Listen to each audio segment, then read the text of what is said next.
నమస్తే K24 news. Jagtial జిల్లా కోరుట్ల నియోజకవర్గంలో జరిగిన పట్టాభద్రుల మరియు ఉపాధ్యాయుల ఆత్మీయ సమ్మేళనంలో ముఖ్య అతిథిగా ఎంపీ ధర్మపురి అరవింద్ పాల్గొన్నారు. ఈ సందర్భంగా ఎమ్మెల్సీ అభ్యర్థి అంజిరెడ్డి చిన్నమైల్ గారికి పూర్తి మద్దతు ప్రకటిస్తూ భారీ మెజారిటీతో గెలిపించాలని ఆయన పిలుపునిచ్చారు. కార్యక్రమంలో పలువురు నేతలు, ఉపాధ్యాయులు, పట్టాభద్రులు హాజరై అభిప్రాయాలను వ్యక్తం చేశారు. మన అన్న అరవింద్ ధర్మపురి గారు మాట్లాడవలసిందిగా కోరుతున్నాను.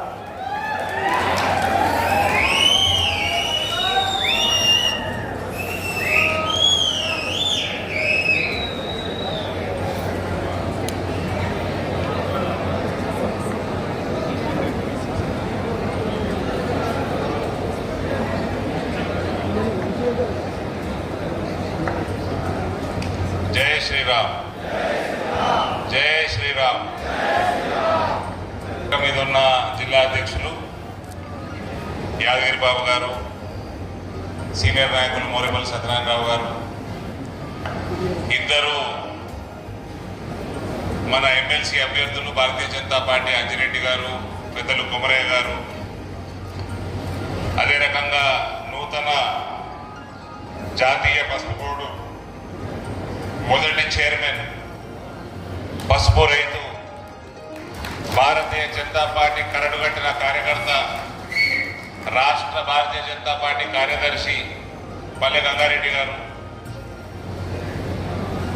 సోదరి గోగా శ్రావణి గారు, జ్యోతి గారు, వేదిక మీద ఉన్న కోరుట్ల, జగిత్యాల నియోజకవర్గ నాయకులందరూ, కార్యకర్త సోదరులందరూ, మీడియా మిత్రులందరికీ కూడా నమస్కారాలు తెలియజేస్తా ఉన్నా. ఎప్పుడు కొరట్లోకి వచ్చినా చాలా సంతోషంగా ఉంటుంది, పుట్టింటికి వచ్చినట్టు ఉంటుంది. ఇది పదే పదే నేను చెప్తా ఉంటా. ఇవాళ కూడా మంచి వాతావరణం, మంచి మూడు కూడా ఉన్నది. ఇక మంచి మూడు ఉన్నదంటే పాపం టీఆర్ఎస్ వల్ల మూడు ఖరాబ్ అయింది.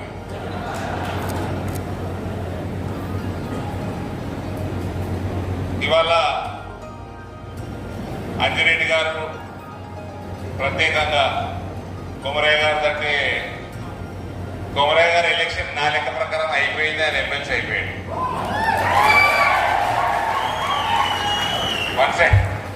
వన్ సైడ్ ఎలక్షన్ నడుస్తూ ఉన్నది. అంజిరెడ్డి గారు ఓటర్ల సంఖ్య ఎక్కువ, దాదాపు 3.5-4 లక్షల మధ్యలో ఓటర్ల సంఖ్య ఉన్నది. నేను ఒకటే చెప్పిన, అన్న నా నియోజకవర్గంలో భారతీయ జనతా పార్టీ ఆర్గానిక్ గా ఉంటుంది. మీకు భారతీయ జనతా పార్టీని ఇక్కడ అయిన ఓటింగ్ శాతంలో 50% ఓట్లు ఖచ్చితంగా మీకు ఉంటాయి. దానికంటే తక్కువ రాదు. మిగిలిన 50%లో అందరు కొట్లాడుకుంటారు. మీకు మాత్రం నిజామాబాద్ పార్లమెంట్ నుంచి 50% ఎన్ని పోలు అయితే అంత నువ్వు నీకు చేతనైనంత పోలింగ్ చేయించుకో. మా కార్యకర్తల బలం, పార్టీ ఎంత బలం ఉంది, ఇవన్నీ నువ్వు చూసుకున్నావు. రేపు ఎలక్షన్లలో కూడా అందరు కూడా మద్దతు ఉంటుంది, వాళ్ళ సహకారం ఉంటుంది. ఇక ఎంతగానో ఓటింగ్ చేయించుకుంటావు అన్నది ఇక నీ టాలెంట్ అని అన్న నువ్వు చెప్పి. పసుపు రైతులు, పసుపు చైర్మన్ గారు ఉన్నారు, ఆ ప్రభారీలు టాలెంట్, ప్రభారీలు ఓవర్ పెట్టిన అని నువ్వు చూసుకో. ఇక నువ్వు మీటింగ్ పెడతా అంటే అందరు వచ్చారు కదా, మొత్తం కొరుట్ల, జగిత్యాల నియోజకవర్గం అంతా కార్యకర్తల సోదరులు అందరూ వచ్చారు. ఇవాళ పసుపు రైతులు, పసుపు బోర్డు, అది నా భూతో నా భవిష్యత్. అటువంటిది కూడా ఇద్దరు నేను చిన్నగా ఉన్నప్పటి నుంచి వాగ్దానాలు చేసుకుంటూ వచ్చారు. కాంగ్రెస్ వాళ్ళు, తెలుగుదేశం వాళ్ళు, టీఆర్ఎస్ వాళ్ళు.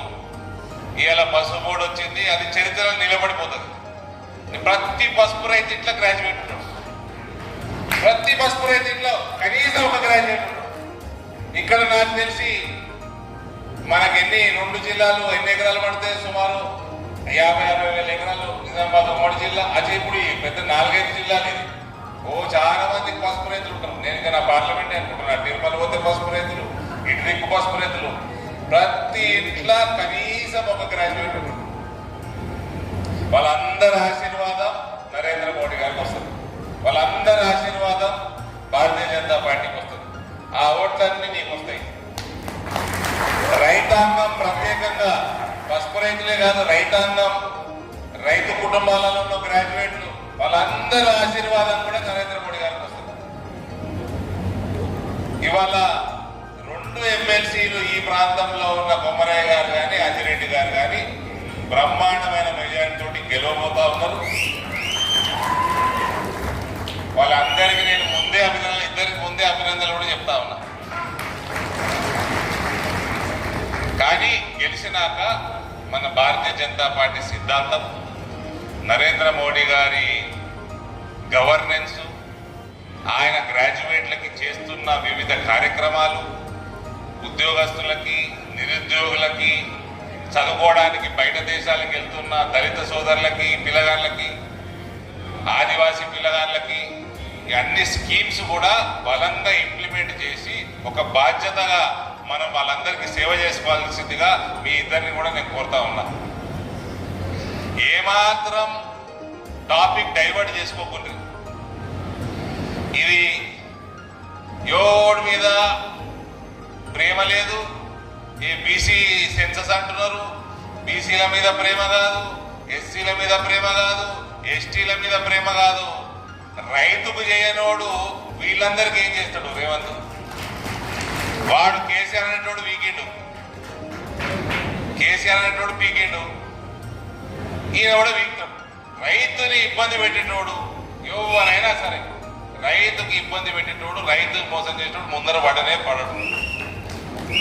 కాబట్టి ఈ ప్రాంతంలో మీ ఇద్దరు ఎమ్మెల్సీలు అయిపోయినరు.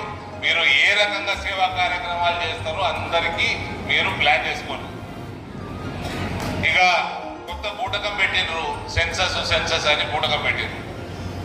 అది నానా రభసాయిగా మీ ఛానల్ అన్ని చూపించినాయి. ఎక్కడ సెన్సర్ లేదా మన్నువాడ ఆ సెన్సర్ చేసారు. 3,53,55,00,000 మంది జనాభా అన్నారు.